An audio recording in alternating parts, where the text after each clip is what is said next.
ഹരി ഓം. എല്ലാവർക്കും വിനീതമായ നമസ്കാരം. ശ്രീമന്നാരായണീയം ദശകം 24 പ്രഹ്ലാദചരിതം ശ്ലോകം 1.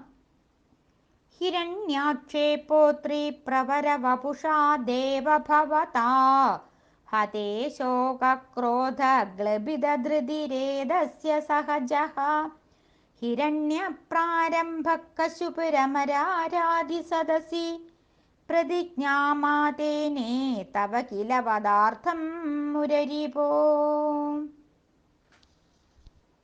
സാമാന്യ അർത്ഥവും സാരാംശവും നോക്കാം. ഹേ മുരരിപോ. ഇവിടെ ഭട്ടതിരിപ്പാട് ഭഗവാനെ സംബോധന ചെയ്യുകയാണ് മുരരിപോ എന്ന്. അല്ലയോ മുരാസുരനെ വധിച്ച ഭഗവാനെ, ഹേ വിഷ്ണു. ഭഗവാൻ മുരാന്തകനാണ്. മുരാസുരന് 5 തലയാണ്. 5 തലകൾ എന്താണ് കാണിക്കുന്നത്? അത് ഇന്ദ്രിയങ്ങളുടെ പ്രതീകമാണ്. എല്ലാ അനുഭവങ്ങളും നേടുന്നത് 5 ഇന്ദ്രിയങ്ങളിലൂടെയാണ്.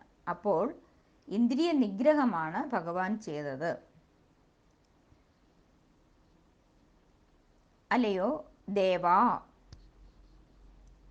പ്രകാശസ്വരൂപനായിട്ടുള്ള ഭഗവാനെ, ഹിരണ്യാക്ഷേ, ഹിരണ്യാക്ഷൻ, പോത്രിപ്രവരവപുഷാ ഭവതാ, യജ്ഞവരാഹമൂർത്തിയായ ശ്രേഷ്ഠനായ അങ്ങയാൽ ഹതേ കൊല്ലപ്പെട്ടല്ലോ.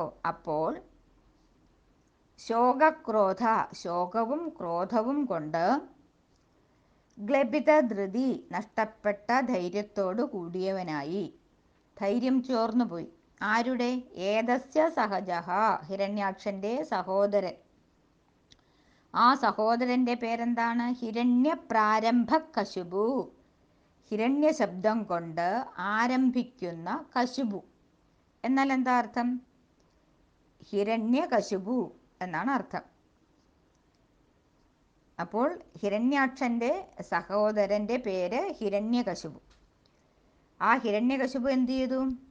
അമരാരാധി സദസി, അസുരന്മാരുടെ സദസ്സിൽ വച്ച് പ്രതിജ്ഞാമാതേനേ, ഒരു പ്രതിജ്ഞ ചെയ്തു. എന്താ പ്രതിജ്ഞ?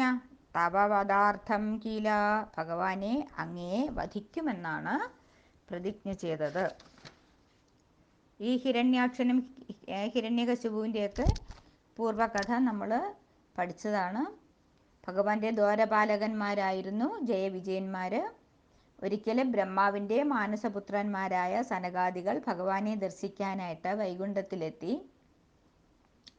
6 കക്ഷികളും കടന്ന് 7ാമത്തെ കക്ഷിയിലെത്തിയപ്പോൾ ജയവിജയന്മാർ തടഞ്ഞു. സനകാദികൾ ശപിച്ചു. ഭഗവാനെ സേവിക്കാൻ യോഗ്യരല്ലാത്ത നിങ്ങൾ പാപികൾക്കുചിതമായ അസുരയോനിയിൽ ജനിക്കട്ടെ എന്നാണ് ശാപം. 3 ജന്മം കൊണ്ട് ശാപമുക്തരാകാൻ സാധിക്കും എന്ന് അനുഗ്രഹിക്കുകയും ചെയ്തു. അങ്ങനെ എല്ലാ ജന്മത്തിലും അവരെന്ത് ഭഗവാനോട് പ്രാർത്ഥിച്ചു? എല്ലാ ജന്മത്തിലും തങ്ങൾക്ക് ഭഗവത് സ്മരണ ഉണ്ടാകണമെന്നാണ് അവർ പ്രാർത്ഥിച്ചത്. അവർക്ക് സംരംഭയോഗമാണ് വിധിച്ചത്. വിദ്വേഷഭക്തിയിലൂടെ ഭഗവാനെ പ്രാപിക്കാം എന്ന് പറഞ്ഞു. അവരുടെ ആദ്യത്തെ ജന്മമാണ് കശ്യപൻ്റെയും ദിതിയുടെയും പുത്രന്മാരായിട്ട് ഹിരണ്യകശിപുവും ഹിരണ്യാക്ഷനുമായിട്ട് അവർ ഭൂമിയിൽ ജനിച്ചു. ഹിരണ്യാക്ഷനെ ഭഗവാൻ വരാഹമൂർത്തിയായി അവതരിച്ച് വധിച്ചു. ഇതറിഞ്ഞപ്പോഴാണ് ഹിരണ്യകശിപുവിന് രോഷം വർദ്ധിച്ചത്. തൻ്റെ സഹോദരനെ വധിച്ച വിഷ്ണുവിനെ ഹനിച്ച് ആ ചോര കൊണ്ട് സഹോദരന് തർപ്പണം ചെയ്യും എന്ന് പ്രതിജ്ഞയെടുത്തു. വിഷ്ണുവിനെ വധിച്ചാൽ ഈശ്വരന്മാർ നിസ്തേജന്മാരായി തീരുമെന്ന് കരുതി. ഭൂമിയിൽ വിഷ്ണുവിനെ ആരാധിക്കുന്ന ബ്രാഹ്മണരെയും അവർക്ക് യാഗാദികൾക്ക് വേണ്ടുന്ന വസ്തുക്കൾ നൽകുന്ന പശുക്കളെയും എല്ലാം നശിപ്പിക്കണം എന്ന് മറ്റ് അസുരന്മാരോട് ആജ്ഞാപിക്കുകയും ചെയ്തു. ഭഗവാനെ വധിക്കാൻ ആർക്കാ സാധിക്കുക? ഭഗവാൻ ആരാണ്? സനാതനനാണ്, എന്നും എപ്പോഴും ഉള്ളവനാണ്. നമ്മുടെ ഗീതയിൽ പറയുന്നുണ്ടല്ലോ, അച്ഛേദ്യോയം അദാഹ്യോയം അക്ലേദ്യോ ശോഷ്യ ഏവ ച നിത്യ സർവഗതസ്ഥാണുഃ അചലോയം സനാതനഃ. ഭഗവാനെ ഛേദിക്കാൻ സാധ്യമല്ല, നനയ്ക്കാൻ സാധ്യമല്ല, ഉണക്കാൻ സാധ്യമല്ല. ഭഗവാൻ ആരാണ്? നിത്യനാണ്, സർവഗതനാണ്, സ്ഥാണുവാണ്, അചലനാണ്, സനാതനനാണ്. അങ്ങനെയുള്ള ഭഗവാനെ ആർക്കാൻ വധിക്കാൻ സാധിക്കുക? ഹരി ഓം നമസ്തേ. ശ്ലോകം 2.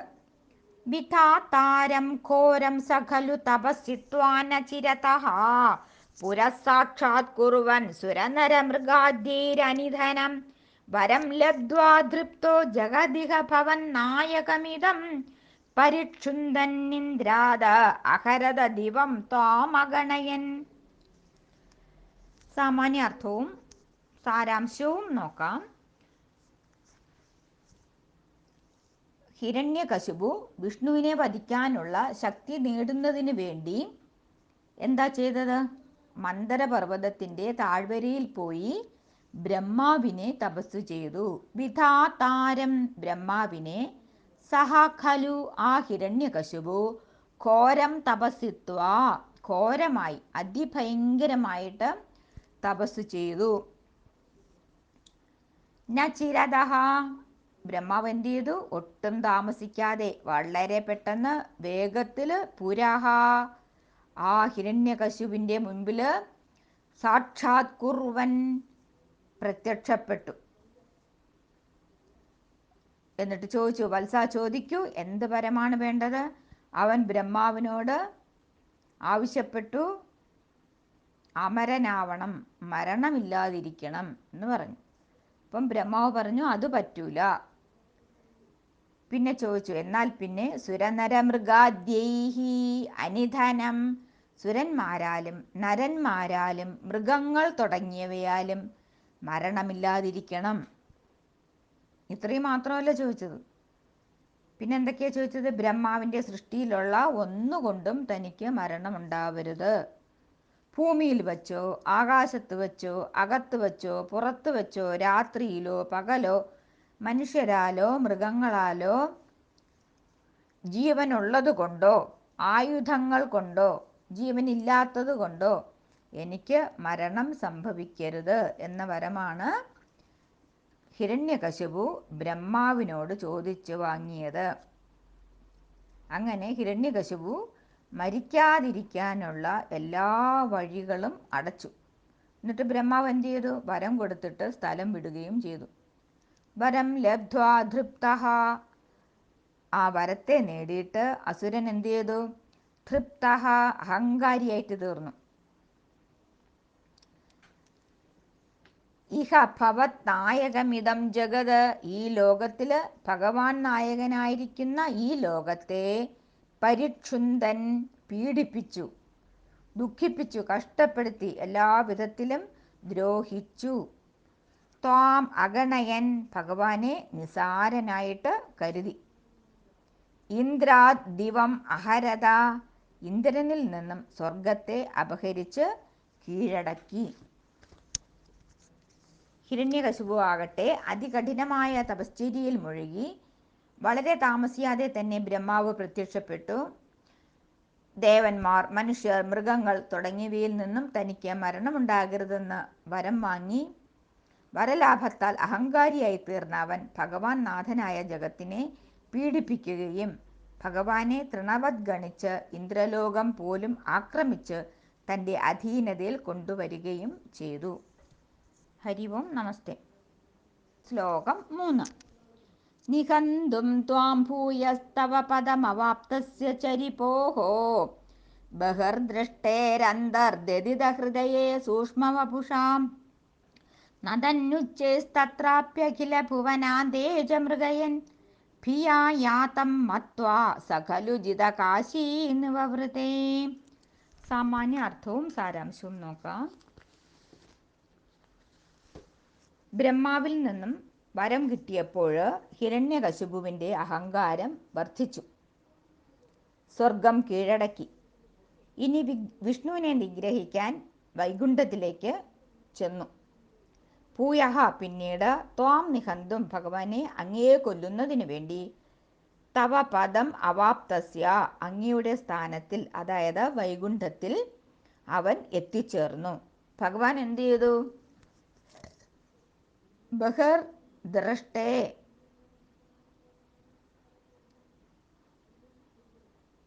അവൻ എവിടെ ആണ് അന്വേഷിച്ചത്? ബഹിർദ്രഷ്ടേ, പുറത്താണ് അന്വേഷിച്ചത്. ഭഗവാൻ എവിടെയായിരുന്നു? രിപോഹോ ഹൃദയേ, അവൻ്റെ ഹൃദയത്തിലാണ് ഭഗവാൻ ഇരുന്നത്. എങ്ങനെയാ ഇരുന്നത്? സൂക്ഷ്മവപുഷ, സൂക്ഷ്മ ശരീരത്തോടുകൂടി, അന്തർദതിഥ, സൂക്ഷ്മരൂപനായിട്ട് ആ ഹിരണ്യകശിപുവിൻ്റെ ഉള്ളിൽ തന്നെ മറഞ്ഞിരുന്നു.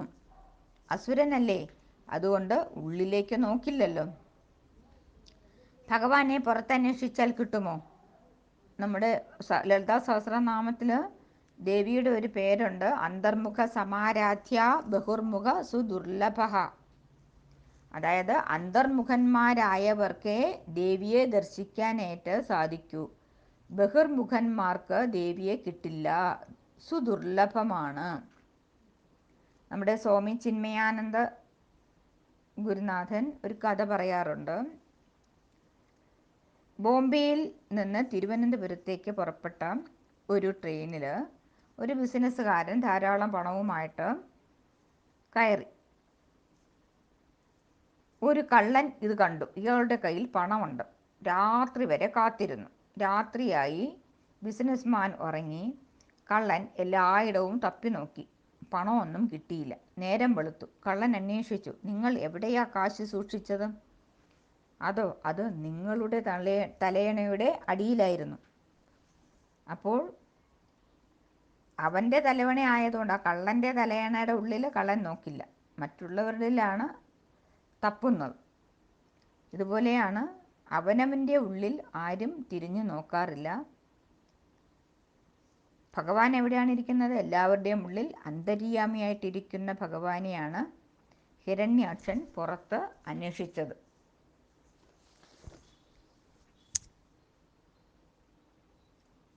വൈകുണ്ഠത്തിലേക്ക് വിഷ്ണുവിനെ തിരക്കി കാണാതായപ്പോൾ ഭയന്ന് ഭഗവാൻ ഒളിച്ചു കളഞ്ഞു എന്ന് കരുതി തൻ്റെ ഉള്ളിലിരിക്കുന്ന ഭഗവത് ചൈതന്യം കാണാൻ കഴിയാത്ത ഹിരണ്യകശിപു ജയിച്ചു എന്ന് അഭിമാനിച്ച് മടങ്ങി പോരുകയാണ് ചെയ്തത്. ഹരി ഓം, നമസ്തേ. ശ്ലോകം 4.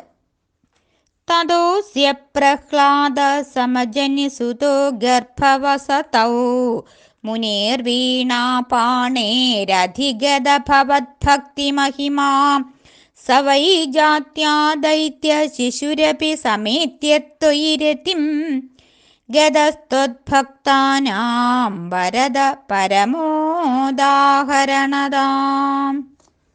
സാമാന്യ അർത്ഥവും സാരാംശവും നോക്കാം. ഹേ വരദ, ഭട്ടതിരിപ്പാട് ഭഗവാനെ സംബോധന ചെയ്യുകയാണ്. അല്ലയോ വരദ, വരങ്ങൾ ദാനം ചെയ്യുന്ന ഭഗവാനെ, അഭീഷ്ടദാതാവേ. തതഃ അസ്യ, അങ്ങനെ കുറച്ചു കാലത്തിന് ശേഷം ഈ ഹിരണ്യകശിപുവിന് തൻ്റെ ഭാര്യയായ കയാധുവിൽ മഹാഭക്തനായ ഒരു ഉണ്ണിയെ ഗർഭം ധരിച്ചു. ഉണ്ണി അങ്ങനെ ഗർഭത്തിൽ വസിക്കുമ്പോൾ ഹിരണ്യകശിപു തപസ്സിനായിട്ട് പോയി. ആ തക്കം നോക്കി ദേവന്മാർ അസുരലോകത്തെ ആക്രമിച്ചു. എന്നിട്ട് ദേവേന്ദ്രൻ എന്തു ചെയ്തു? കയാധുവിനെ ബലാത്കാരമായിട്ട് പിടിച്ചുകൊണ്ടുപോയി.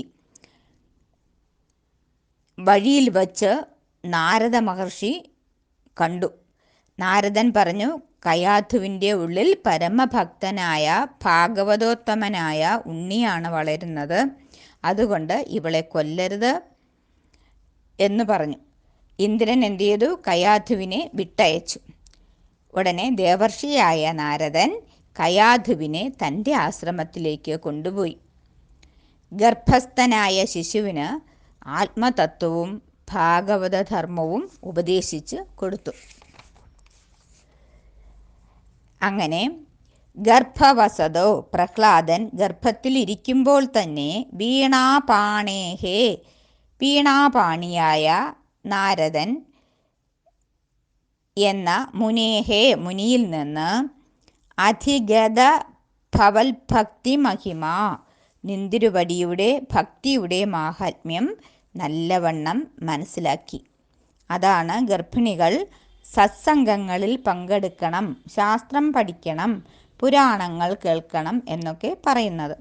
നല്ല സംസ്കാരമുള്ള ഉണ്ണിയുണ്ടാകും. ഇതാ ഇവിടെ കണ്ടില്ലേ, പ്രഹ്ലാദഃ സുതഃ സമജനീ, പ്രഹ്ലാദൻ എന്ന പുത്രൻ ജനിച്ചു. പ്രഹ്ലാദൻ എന്ന വാക്കിന് തന്നെ പ്രഹർഷേണ ഹ്ലാദൻ, നന്നായിട്ട് ആനന്ദിക്കുന്നവൻ എന്നാണ് അർത്ഥം. ഭഗവാനെ ചിന്തിക്കുമ്പോൾ മാത്രമേ, ഭഗവാൻ ഉള്ളിലുള്ളപ്പോൾ മാത്രമേ നന്നായിട്ട് ആനന്ദിക്കാനായിട്ട് സാധിക്കുള്ളൂ.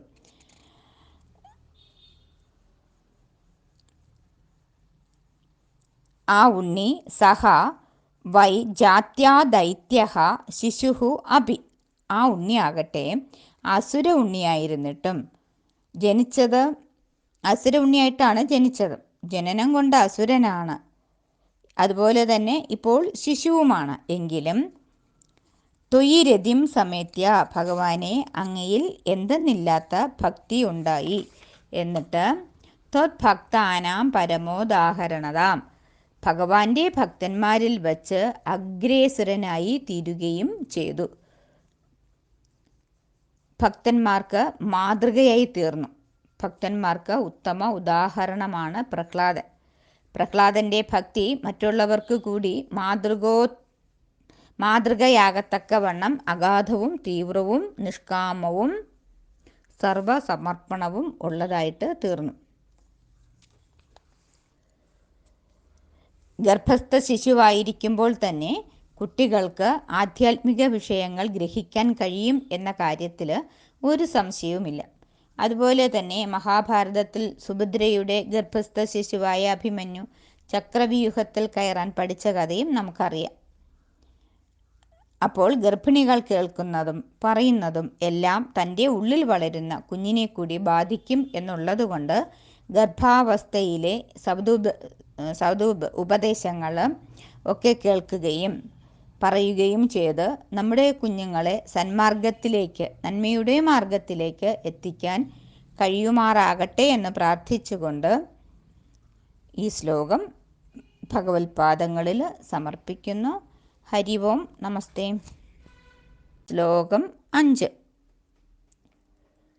സുരാരീണാം ഹാസ്യം തവ ചരണദാസ്യം നിജസുതേ സദൃഷ്ട്വാ ദുഷ്ടാത്മാ ഗുരുഭിരശിശിക്ഷച്ചിരമമം ഗുരുപ്രോക്തം ചാസാവിദമിദം അഭദ്രായ ദൃഢമീത്യപാകുർവൻ സർവം തവ ചരണഭക്തൈവ വവൃധേ.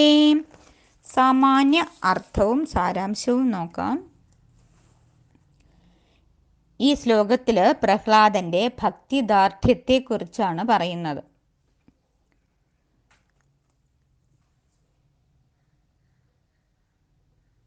ദുഷ്ടാത്മാ സഹ, ദുഷ്ടാത്മാവായ ആ ഹിരണ്യകശിപു, ദുഷ്ടൻ എന്ന് പറഞ്ഞാൽ ആരാ?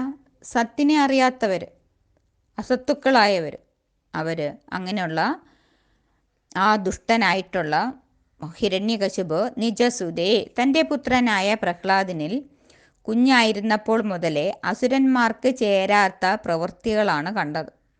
ഉണ്ണി എപ്പോഴും വിഷ്ണുവിനെ ഭജിക്കുന്നു. അത് അസുരരാജാവായ ആ ഹിരണ്യകശിപുവിന് അതൊട്ടുമേ സമ്മതമല്ല. കാരണം ഇത് അസുരന്മാർക്ക് ഹാസ്യമാണ്, അവരെ പരിഹസിക്കുകയല്ലേ എന്നവർക്ക് തോന്നി.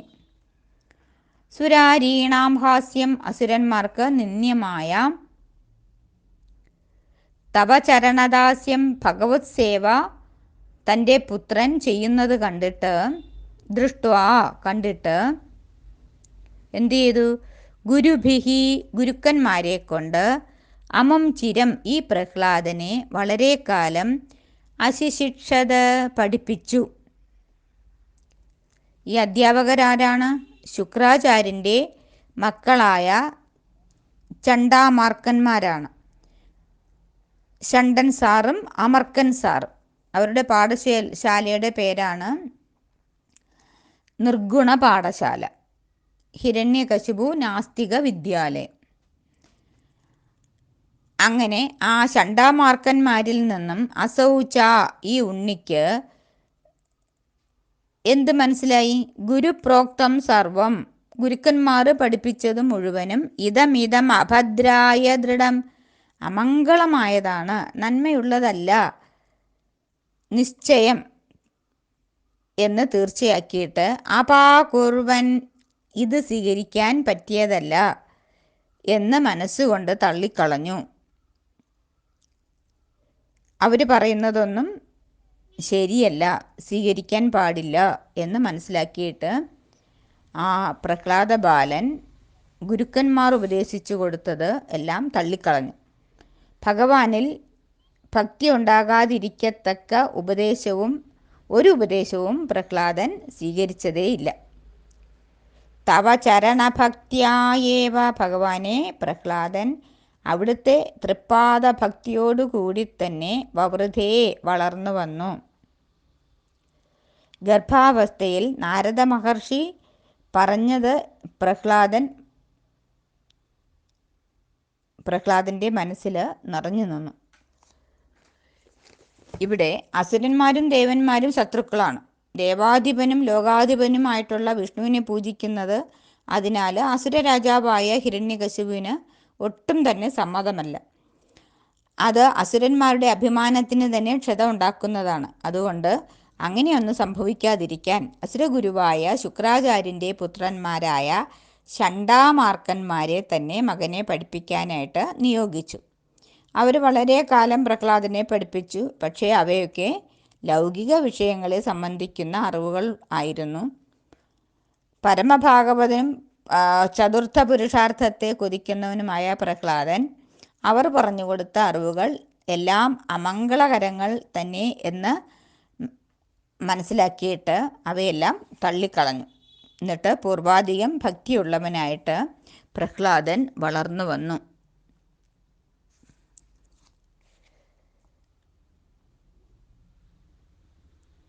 ഹരി ഓം നമസ്തേ. ശ്ലോകം 6. അധീതേഷു ശ്രേഷ്ഠം കിമിതി പരിപൃഷ്ടേധതനയേ ഭവദ്ഭക്തിം വര്യാം അഭിഗദതി പര്യാകുലധൃതിഃ ഗുരുഭ്യോ രോഷിത്വാ സഹജമതിരസ്യേത്യഭിവിദൻ വധോപായാനസ്മിൻ വ്യതനുത ഭവത്പാദശരണേ. സാമാന്യ അർത്ഥം നോക്കാം.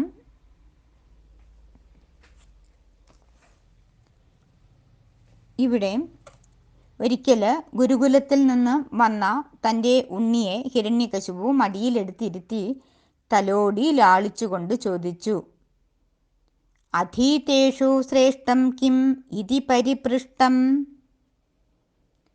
ഉണ്ണി, പൊന്നുമോനെ, നീ പറയൂ, നീ പഠിച്ചതിൽ വച്ച് ഏറ്റവും ശ്രേഷ്ഠം, ഉത്തമമായത് എന്താണ് എന്ന് ചോദിച്ചപ്പോൾ ഉണ്ണി എന്താ പറഞ്ഞത്?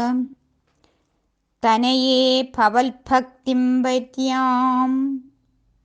വര്യാം എന്ന് പറഞ്ഞാൽ ശ്രേഷ്ഠം. ശ്രേഷ്ഠമായിട്ടുള്ളത് ഭവൽഭക്തി, ഭവത്ഭക്തി, ഭഗവാനിലുള്ള ഭക്തി തന്നെയാണ് അച്ഛാ എന്ന് അഭിഗദതി പറഞ്ഞു. ഇത് കേട്ടപ്പോൾ പര്യാകുലധൃതി, ഹിരണ്യകശിപുവിൻ്റെ സന്തോഷം പോയി. ഹിരണ്യകശിപുവിന് തല കറങ്ങുന്നതുപോലെ തോന്നി. ചഞ്ചല ഹൃദയനായി, ദേഷ്യം സഹിക്കാൻ വയ്യാതെയായി. എന്നിട്ട് എന്ത് ചെയ്തു? ഗുരുഭ്യോ രോഷിത്വാ, ഗുരുക്കന്മാരോട് കോപിച്ചു. തൻ്റെ ശത്രുവായ ശ്രീഹരിയിൽ തൻ്റെ പിഞ്ചുണ്ണിക്ക് ഭക്തിയുണ്ടായത് ആരുടെയെങ്കിലും പ്രേരണ മൂലമായിരിക്കണം എന്ന് വിചാരിച്ച് തൻ്റെ പുത്രനെ വീണ്ടും പഠിപ്പിക്കാൻ ഷണ്ടാമാർക്കന്മാരുടെ കൂടെ പറഞ്ഞയച്ചു. കോപിഷ്ഠരായ ഷണ്ടാമാർക്കന്മാർ കുട്ടിയോട് ചോദിച്ചു, അന്യരായ ആരെങ്കിലും നിനക്ക് ഞങ്ങൾ പഠിപ്പിച്ചതിൽ നിന്ന് വിപരീതമായി എന്തെങ്കിലും ഉപദേശം, ബുദ്ധിഭേദം വരത്തക്ക വണ്ണം ഉപദേശം തന്നിട്ടുണ്ടോ എന്ന് ചോദിച്ചപ്പോൾ നമ്മുടെ പ്രഹ്ലാദൻ എന്താ ഉത്തരം പറഞ്ഞത്? ഞാനെന്നും അന്യനെന്നും ഉള്ള ദ്വന്ദ്ഭാവം മായാമോഹങ്ങൾക്ക് അടിമപ്പെട്ടവർക്കേ ഉണ്ടാകൂ. ഞാൻ സർവവും ഭഗവന്മയമായിട്ടാണ് കാണുന്നതെന്ന് പ്രഹ്ലാദൻ മറുപടി പറഞ്ഞു. ഇത് കേട്ടതും ഗുരുക്കന്മാരായ ചണ്ടാമാർക്കന്മാർക്ക് കോപമിരട്ടിയായി. പ്രഹ്ലാദനെ ശിക്ഷിക്കുമെന്ന് അവർ ഭയപ്പെടുത്തി. പ്രഹ്ലാദനാണെങ്കിലോ അല്പം പോലും കുലുങ്ങിയില്ല. വീണ്ടും കുറച്ചു കാലത്തിന് ശേഷം രാജസന്നിധിയിൽ പ്രഹ്ലാദനെ കൊണ്ടുചെന്നു. പ്രഹ്ലാദൻ തൻ്റെ അച്ഛനെ കണ്ടതും ഓടി അടുത്ത് ചെന്ന് ആ പാദങ്ങളിൽ വീണ് നമസ്കരിച്ചു. നമസ്കരിച്ചു കിടക്കുന്ന തൻ്റെ ഉണ്ണിയെ സന്തോഷത്തോടെ വാരിയെടുത്ത് മടിയിലിരുത്തി. എന്നിട്ട് ചോദിച്ചു, ഉണ്ണി, നീ പഠിച്ചതിൽ ശ്രേഷ്ഠമായതെന്ത്? ഉണ്ണി പറഞ്ഞു, ശ്രവണം കീർത്തനം വിഷ്ണോ സ്മരണം പാദസേവനം അർച്ചനം വന്ദനം ദാസ്യം സഖ്യം ആത്മനിവേദനം ഇതി പുംസാർപ്പിതാ വിഷ്ണു ഭക്തിച്ചേ നവലക്ഷണാ ക്രിയതേ ഭഗവത്യർത്ഥ തന്മന്യേ ധീരമുത്തമം. അച്ഛാ, 9 ഭാവങ്ങളിൽ കൂടി സച്ചിദാനന്ദ സ്വരൂപിയായ ആ പരമാത്മാവിനെ സേവിക്കണം എന്നാണ് ഞാൻ പഠിച്ചതിൽ വച്ച് ഏറ്റവും ശ്രേഷ്ഠം എന്ന് പുത്രൻ പറഞ്ഞു. ഉണ്ണി പറയുന്നതെല്ലാം ഔട്ട് ഓഫ് സിലബസ്.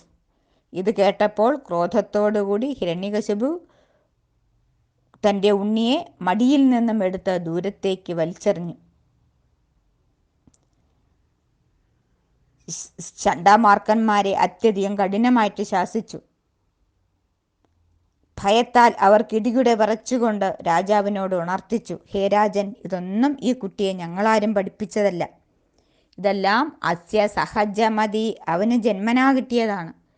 ഈദ്യാഭിവിധൻ എന്നവർ പറഞ്ഞു. വിഷയാസക്തിയുള്ളവർക്ക് തൻ്റെ ഉള്ളിൽ പ്രകാശിക്കുന്ന പരമാത്മ ചൈതന്യത്തെ ഒരിക്കലും അറിയാനേ സാധിക്കില്ല.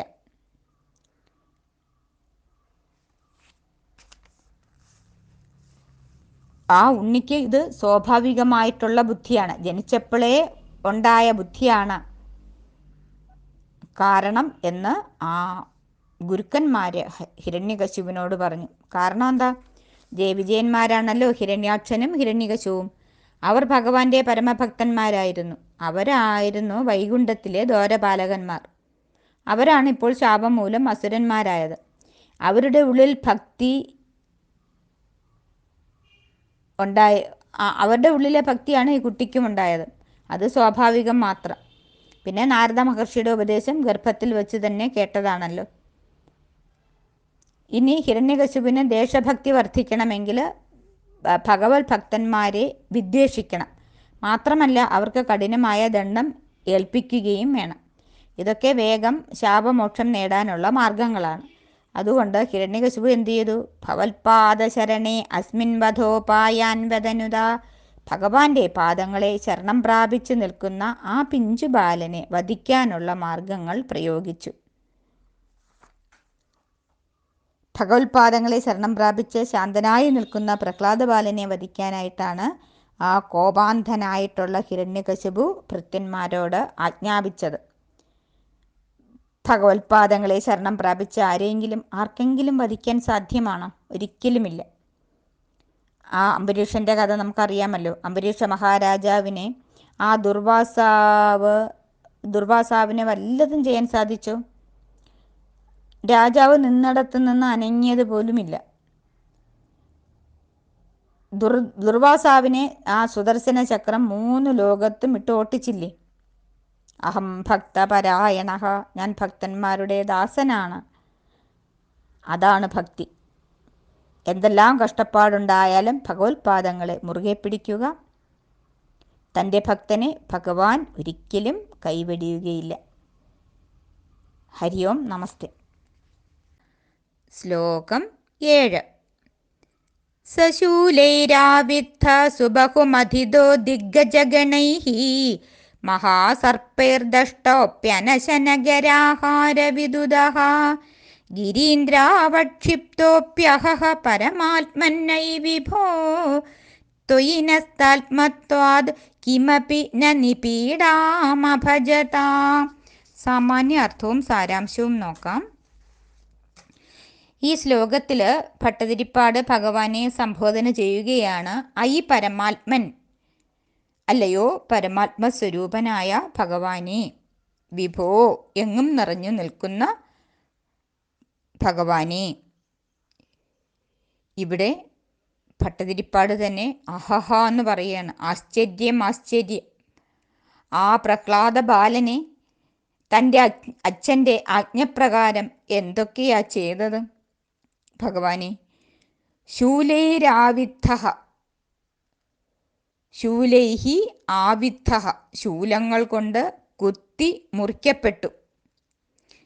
ദിഗ്ഗജഗണൈഹി സുബഹു മഥിത, ദിഗ്ഗജങ്ങളെ കൊണ്ട്, അതായത് 100 ആനയുടെ ശക്തിയാണ് ഒരാനയ്ക്ക്. അങ്ങനെയുള്ള ആനകളെ കൊണ്ട്, ഈ ഭൂമിയെ തന്നെ താങ്ങി നിർത്തുന്നത് ആ ദിഗ്ഗജങ്ങളാണ്. അങ്ങനെയുള്ള ആനകളെ കൊണ്ട് സുബഹു വളരെ പ്രാവശ്യം, മഥിത ചവിട്ടി അരയ്ക്കപ്പെട്ടു.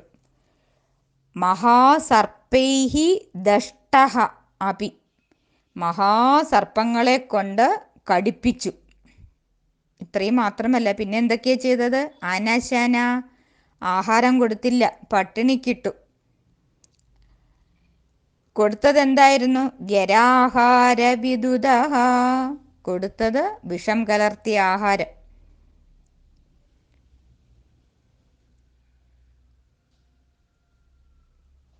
മറ്റുള്ളവരെ ദുഃഖിപ്പിച്ചിട്ട് ആനന്ദം കണ്ടെത്തുന്നവരാണ് അസുരന്മാർ, കഥനപ്രിയർ. ഏതെല്ലാം വിധത്തിലാണ് ആ ഉണ്ണിയെ ഉപദ്രവിച്ചത്? തീർന്നോ? ഇല്ല. ഗിരീന്ദ്രൗ, വലിയ പർവ്വതങ്ങളുടെ മുകളിൽ കൊണ്ടുപോയി, അവക്ഷിപ്ത അപി, അവിടെ നിന്നും താഴേക്ക് വലിച്ചെറിഞ്ഞു. ഇത്രയൊക്കെ ചെയ്തിട്ടും സഹത്വയി, ആ പ്രഹ്ലാദ ബാലൻ അങ്ങയിൽ നസ്താത്മത്വാദ്, അർപ്പിതമായ മനസ്സോടുകൂടിയവനായി, ഭഗവാനിൽ തന്നെ ലയിച്ച മനസ്സോടുകൂടിയവനായി, കിമപി ന നിപീഡാമഭജത, കിമപി യാതൊരു വിധത്തിലുള്ള പീഡയും അല്പം പോലും അനുഭവിക്കുക ഉണ്ടായില്ല. ശരീരത്തിന് ഒരു പോറൽ പോലും ഏറ്റില്ല. ന അഭജത, ഒന്നും അനുഭവിച്ചില്ല, ഒരു വേദനയും അനുഭവിച്ചില്ല, ഒരു ക്ഷതവും ആ കുട്ടിക്ക് ഉണ്ടായില്ല. എന്താ കാരണം? ഭഗവാനിലുള്ള ഭക്തി, മനസ്സ് ഭഗവാനിൽ ലയിച്ചിരുന്നു. ഇത്രയൊക്കെ അച്ഛൻ തന്നെ പീഡിപ്പിച്ചിട്ടും ആ കുട്ടി ഒരു വേദനയും അറിഞ്ഞില്ല. പ്രഹ്ലാദനല്ലേ? പ്രഹ്ലാദൻ എന്ന വാക്കിൻ്റെ ഉൽപ്പത്തി തന്നെ പ്രഹർഷേണ ആഹ്ലാദഃ യസ്യ സഹ പ്രഹ്ലാദഃ, എപ്പോഴും നന്നായി ആഹ്ലാദിക്കുന്നവൻ, സന്തോഷിക്കുന്നവൻ, ആനന്ദിക്കുന്നവൻ. എന്താ കാരണം? നാരദ മഹർഷിയിൽ നിന്നും കേട്ടത് മനനം ചെയ്തു. ആ ഭാഗവതം മുഴുവനും ഭഗവാനെക്കുറിച്ച് ആ നാരദനിൽ നിന്നും ആ കുട്ടിക്ക് കേൾക്കാനിടയായി. അത് മനനം ചെയ്തു, അത് തൻ്റെ അനുഭവത്തിലെത്തി. യസ്യ ബ്രഹ്മണി രമതേ ചിത്തം നന്ദതി നന്ദതി നന്ദത്യേവ എന്നല്ലേ ശങ്കരാചാര്യ സ്വാമികൾ പാടിയിരിക്കുന്നത്. ആരുടെ മനസ്സാണോ ആ ബ്രഹ്മത്തിൽ ലയിച്ചിരിക്കുന്നത്, അവർക്ക് നന്ദതി നന്ദതി നന്ദത്യേവ, അവർ ആനന്ദം അനുഭവിക്കുന്നു. എന്നിട്ടോ ആ കുട്ടി എന്താ ചെയ്തത്? പള്ളിക്കൂടം ഭജനക്കൂടമായി. നാമജപലഹരി, കുട്ടികൾ എല്ലാവരും ഒന്നിച്ച് നാമം ജപിക്കുന്നു. അവിടെ സ്വാർത്ഥതയില്ല. സ്വാർത്ഥോന്മൂലിത സൗഹൃദ, സ്വാർത്ഥം വന്നാൽ സൗഹൃദത്തിന് സ്ഥാനമില്ല. പ്രഹ്ലാദൻ്റെ ഉപദേശം മധുരമായതുകൊണ്ടും വളരെ മിതമായതുകൊണ്ടും ആ അസുരബാലന്മാർക്ക് ഇഷ്ടപ്പെട്ടു. എല്ലാവരും ഒരുപോലെ വേഷം കെട്ടി നാമജപം. ആദ്യമായി യൂണിഫോം കൊണ്ടുവന്നത് പ്രഹ്ലാദനാണെന്ന് നമ്മുടെ ആചാര്യന്മാർ പറയാറുണ്ട്. ഹേ ഭഗവാൻ, അങ്ങല്ലേ ആ കുട്ടിയെ രക്ഷിച്ചുകൊണ്ടിരിക്കുന്നത്? അങ്ങനെയുള്ള കുട്ടി എങ്ങനെയാ വേദനകൾ അറിയുക? ഭഗവാനിൽ മുഴുകി ആനന്ദമഗ്നനായിട്ട് കഴിഞ്ഞു. മനസ്സ് ഭഗവാനിൽ ലയിച്ചാൽ പിന്നെ ആനന്ദമല്ലേ അനുഭവിക്കുക? പിന്നെ താനുമില്ല, പ്രപഞ്ചവുമില്ല, ഒന്നും തന്നെയില്ല. ഭഗവത് ഭക്തിയുടെ പരമകാഷ്ഠയിൽ പ്രഹ്ലാദൻ എത്തി. ഇന്ദ്രിയങ്ങളെ നിഗ്രഹിക്കത്തക്ക പരാഭക്തിയിലേക്ക് പ്രവേശിച്ച ഭക്ത ശിരോമണി എന്നറിയാനാണ്. എന്തറിയാനാണ്? ശരീരബോധമില്ല. മനസ്സ് ദേഹാഭിമാനം വിട്ട് ഉയർന്നു കഴിഞ്ഞാൽ പിന്നെ ശാരീരിക പീഡകളൊന്നും തന്നെ ഉണ്ടാവില്ല. ഇത്രയുമൊക്കെ കഠിനമായി ഉപദ്രവിച്ചിട്ടും പ്രഹ്ലാദന് ഒന്നും പറ്റിയില്ല. ഇത് അത്യാശ്ചര്യം എന്നാണ് ഭട്ടതിരിപ്പാട് പറയുന്നത്. ഈ അതികഠിനമായ മർദ്ദനങ്ങൾ പ്രഹ്ലാദന് കൊടുത്തത് ഹിരണ്യകശിപുവിൻ്റെ വിദ്വേഷഭക്തിയുടെ ആഴം കൂട്ടാനാണ്. ഇത്രയൊക്കെ അച്ഛൻ ചെയ്തിട്ടും കുട്ടിക്ക് അച്ഛനോട് വല്ല ദ്വേഷവും ഉണ്ടായിരുന്നോ? ഇല്ല. പ്രഹ്ലാദൻ ബ്രഹ്മനിഷ്ഠയിൽ തന്നെ ജീവിച്ചു. ന പ്രഹൃഷ്യേത് പ്രിയം പ്രാപ്യ നോദ്യുജേത് പ്രാപ്യ ചാപ്രിയം സ്ഥിതബുദ്ധിരസമ്മൂഢ ബ്രഹ്മവിത് ബ്രഹ്മണി സ്ഥിത എന്ന് ഭഗവത്ഗീതയിൽ ഭഗവാൻ തന്നെ പറഞ്ഞിട്ടില്ലേ? ആ ബുദ്ധി അങ്ങനെ ആ ഭഗവാനിൽ തന്നെ ഉറപ്പിച്ചു വച്ചുകൊണ്ട് ആ ഉണ്ണി, ആ പ്രഹ്ലാദ ബാലൻ വളരെ ആനന്ദത്തോടുകൂടി കഴിഞ്ഞു. ഹരി ഓം നമസ്തേ. ശ്ലോകം 8. തദശങ്കാവിഷ്ട സ പുനരതിദുഷ്ടോസ്യ ജനകോ ഗുരുക്ത്യാ തദ്ഗേഹേ കില വരുണപാശൈസ്തമരുണാത് ഗുരോശ്ചാസാന്നിധ്യേ സ പുനരനുഗാൻ ദൈത്യതനയാൻ ഭവദ്ഭക്തേസ്തത്വം പരമമഭിവിജ്ഞാനമശിഷത്. സാമാന്യാർത്ഥവും സാരാംശവും നോക്കാം. തതഃ അതിനുശേഷം അതിദുഷ്ടഃ അതിദുഷ്ടനായ അസ്യ ജനകഃ സഹ ഈ പ്രഹ്ലാദ ബാലൻ്റെ അച്ഛനായ ആ ഹിരണ്യകശിപു ശങ്കാവിഷ്ടഃ ശങ്കിച്ചുപോയി. തൻ്റെ ശത്രുവായ വിഷ്ണു തന്നെയാണോ എന്നെ വധിക്കാനായിട്ട് എൻ്റെ കുട്ടിയുടെ രൂപത്തിൽ വന്നിരിക്കുന്നത് എന്നാണ് സംശയം. സംശയം വന്നാൽ രക്ഷയില്ല. ഹിരണ്യകശിപുവിന് പ്രഹ്ലാദനെ ഒന്നും ചെയ്യാൻ കഴിയുന്നില്ല. ഇത് ഒരു വല്ലാത്ത മാനസികാവസ്ഥയിൽ അയാളെ കൊണ്ടെത്തിച്ചു. വല്ലാത്ത ഭയവും സന്ദേഹവും ഉണ്ടായി. ഉടനെ എന്തു ചെയ്തു? പുനഃ പിന്നീട് ഗുരുക്ത്യ ഗുരുക്കന്മാരെ വിളിച്ചു വരുത്തി തദ്ഗേഹേ അവരുടെ ഗൃഹത്തിൽ കൊണ്ടുപോയി വരുണപാശൈ തം അരുണത് കില വരുണപാശങ്ങൾ കൊണ്ട് ആ ബാലനെ അവർ ബന്ധിച്ചു പോലും. സഹച ആ പ്രഹ്ലാദ ബാലനാകട്ടെ ഗുരോഹോ അസാന്നിധ്യേ ഗുരുക്കന്മാർ ആരും ഇല്ലാതിരുന്ന സമയത്ത് അനുഗാൻ തൻ്റെ സതീർത്ഥ്യരായ തൻ്റെ കൂട്ടുകാരായ ദൈത്യതനയാൻ അസുരപുത്രന്മാരായ ആ കുട്ടികളോട് ഭവദ്ഭക്തഃ തത്വം ഭഗവത് ഭക്തിയുടെ സാരവും പരമം വിജ്ഞാനമപി പരമമായ ഉത്കൃഷ്ടമായ അറിവും അശിഷത് ഉപദേശിച്ചു കൊടുത്തു. എന്താ ഉപദേശിച്ചത്? ഭാഗവതം പറയുന്നു. കൗമാര ആചരേത് പ്രാജ്ഞോ ധർമാൻ ഭാഗവതാനിഹ ദുർലഭം മാനുഷം ജന്മ തദപ്യധ്രുവമർത്ഥതം. കൂട്ടുകാരെ, ഭഗവാനെ ഭജിക്കാൻ നമ്മൾ ചെറുപ്പം മുതലേ തുടങ്ങണം. എല്ലാ ജീവികളുടെയും ഉള്ളിൽ പ്രകാശിച്ചു കൊണ്ടിരിക്കുന്ന പരമാത്മ ചൈതന്യം ഒന്നാണ്. അതാണ് നമ്മെ എല്ലാം രക്ഷിക്കുന്നത്. അതുകൊണ്ട് ആ ഭഗവാനെ നാം എപ്പോഴും സേവിക്കണം.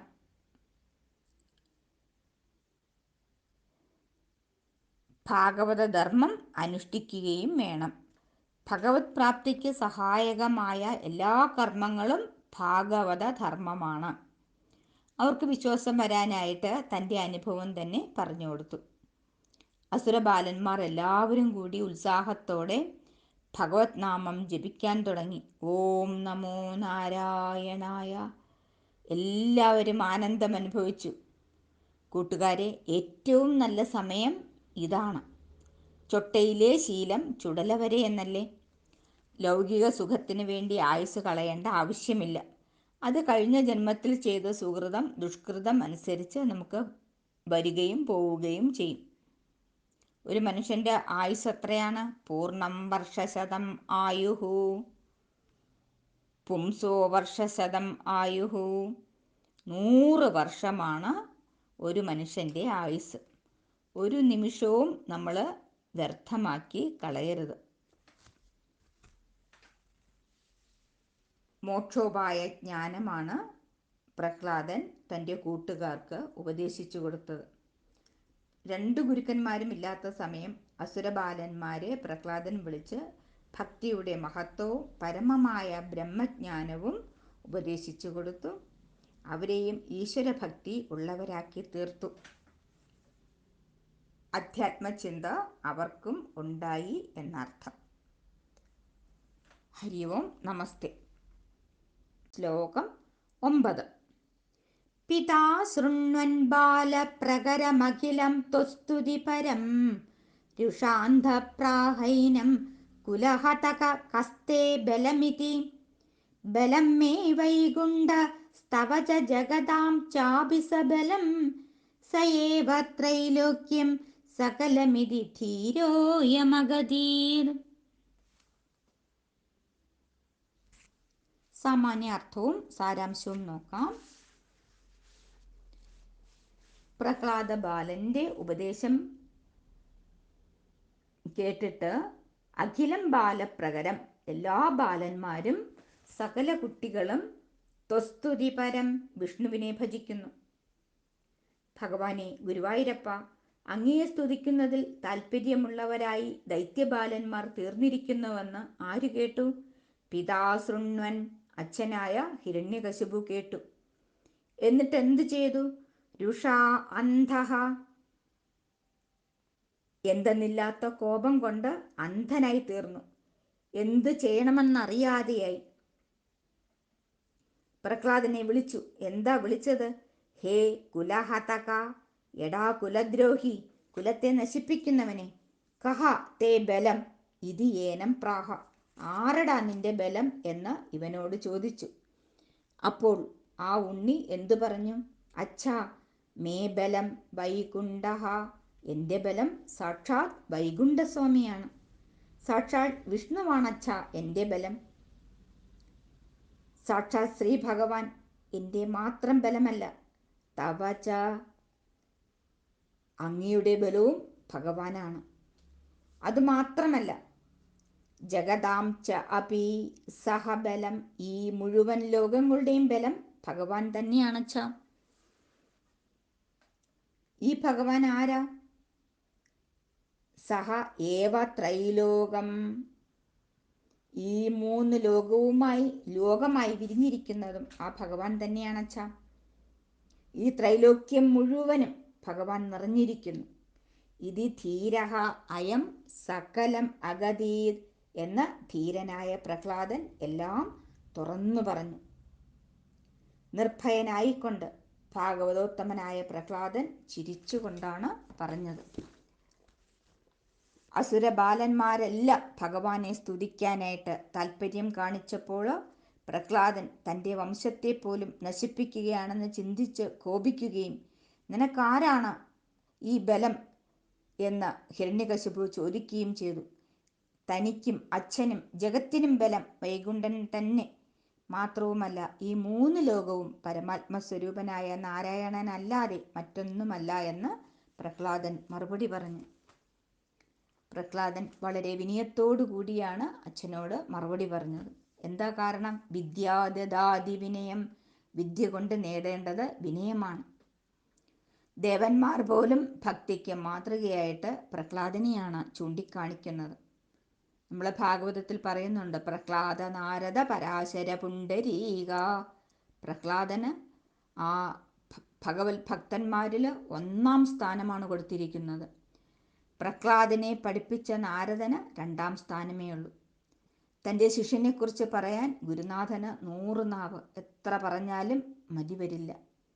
ആ പ്രഹ്ലാദ ബാലൻ എങ്ങനെയായിരുന്നു കഴിഞ്ഞത്? നസ്തക്രീഡനകോ ബാലോ ജഡവത്തന്മനസ്തയാ കൃഷ്ണഗ്രഹഗൃഹീതാത്മാ ന വേദ ജഗദീദൃശം. ആ ഉണ്ണിക്ക് കളിക്കോപ്പുകൾ വേണ്ട. മനസ്സെപ്പോഴും ഭഗവാനിൽ തന്നെ ഉറപ്പിച്ച് ലയിച്ചിരിക്കും. ജന്മനാ ഭക്തൻ. അങ്ങനെയുള്ളവരെയാണ് ധീരഹ എന്ന് പറയുന്നത്. ധീയം വിഷയേഭ്യഃ രാതി ഇതി ധീരഹ.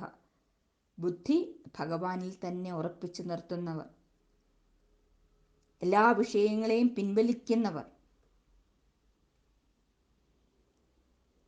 അവർ എപ്പോഴും ഭക്തിമാർഗത്തിൽ തന്നെയാണ്. എല്ലാ കർമ്മങ്ങളും ഭഗവത് ചിന്തയോടെയാണ് ചെയ്യുന്നത്. ശത്രു മിത്രം എന്ന ഭാവം അവർക്ക് ഒന്നിനോടുമില്ല.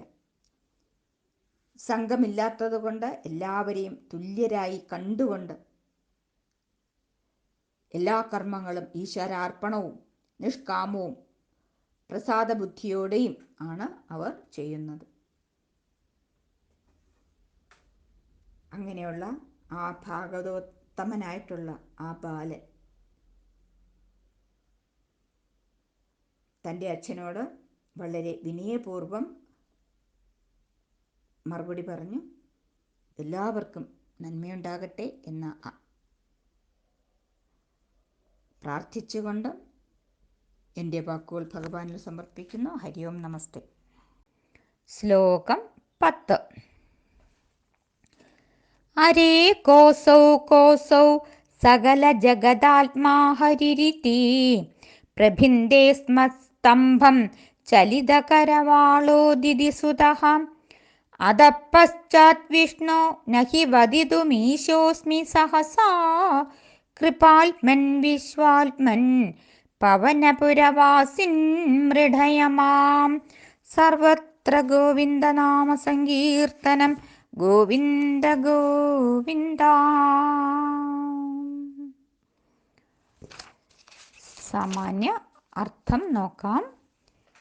ദിതിസുതഃ, ദിതിയുടെ പുത്രനായ ഹിരണ്യകശിപു പ്രഹ്ലാദന്റെ വാക്ക് കേട്ട് കോപിച്ചു വിറച്ച് ചലിതകരവാളഃ, കരവാള് ഇളക്കിക്കൊണ്ട് ചോദിച്ചു, അരേ ജഗദാത്മാ ഹരിഹി കോസോ കോസോ, എടാ നീ പറഞ്ഞ സകല ജഗദാത്മാവായ ഹരി എവിടെയാണ്? അനിയനായ ഹിരണ്യാക്ഷനും ഇത് തന്നെയാണ് നേരത്തെ വിളിച്ചുകൊണ്ട് നടന്നത്. ദശകം 13 രണ്ടാമത്തെ ശ്ലോകത്തിൽ നമുക്ക് കാണാം. നദൻ കോസോ കോസോ ഇതി തമുനിനാ ദർശിത പഥൗ. അവൻ എവിടെ എവിടെ എന്ന് അലറി. ഉടനെ ആ ഉണ്ണിയായ പ്രഹ്ലാദൻ പറഞ്ഞു, സർവത്ര, എല്ലായിടവും ആ ഭഗവാൻ തന്നെയാണ് അച്ഛാ. മണ്ണിലും വിണ്ണിലും തൂണിലും തുരുമ്പിലും എല്ലാം ആ ഭഗവാൻ തന്നെ. ഉടനെ ഒരു തൂണ് ചൂണ്ടിക്കാണിച്ചുകൊണ്ട്, ആ തൂണിലുണ്ടോടാ എന്ന് അച്ഛൻ അലറി വിളിച്ചു ചോദിച്ചു. ഉണ്ടച്ഛ, ദൃശ്യതേ, ഞാൻ കാണുന്നു. ഉടനെ ഹിരണ്യകശിപു എന്തു ചെയ്തു? പ്രഭിന്ദേ സ്മ സ്തംഭം. സ്തംഭം എന്നാൽ തൂണെന്നർത്ഥം. തൂണ് പിളരുമാറ് ഒന്നിടിച്ചു. പ്രഭിന്ദേ സ്മ, തൂണ് പിളർന്നു. പിന്നെ എന്താ ഉണ്ടായത്? അധഃപശ്ചാത്, അതിനുശേഷം ഉണ്ടായത് സഹസാവദിതും, പെട്ടെന്ന് പറയാൻ, അഹം ഈശഃ നഹി അസ്മി, ഞാൻ ശക്തനല്ല. ഭഗവാനെ, അങ്ങ് തന്നെ എന്നിൽ കൃപ ചൊരിയണം. ഹേ വിഷ്ണു, അല്ലയോ സർവവ്യാപിയായ ഭഗവാനെ. ഹേ കൃപാത്മൻ, കൃപാമയനായ ഭഗവാനെ. ഹേ വിശ്വാത്മൻ, അല്ലയോ വിശ്വാത്മാവായ ഭഗവാനെ. ഈ ലോകത്തിൻ്റെ മുഴുവനും ആത്മാവായ ഭഗവാനെ. പവനപുരവാസിൻ, ശ്രീ ഗുരുവായൂരപ്പ, മാമൃഢയ, അങ്ങെനിക്ക് ആനന്ദം തന്നാലും, എന്നെ ആനന്ദിപ്പിച്ചാലും. സാരം: അനന്തരം ഹിരണ്യകശിപു വാളിളക്കി നിന്റെ ജഗതാത്മാവായ ഹരി എവിടെ എവിടെ എന്ന് ചോദിച്ചുകൊണ്ട് അടുക്കലുള്ള തൂണിൽ ആഞ്ഞുവെട്ടി. പിന്നീടുള്ള സംഭവം പെട്ടെന്ന് വർണ്ണിക്കാനാവില്ല. അല്ലയോ കൃപാലുവും വിശ്വരൂപനുമായ ഗുരുവായൂരപ്പ, അവിടുന്ന് എനിക്ക് ആനന്ദം പകർന്നു തന്നാലും.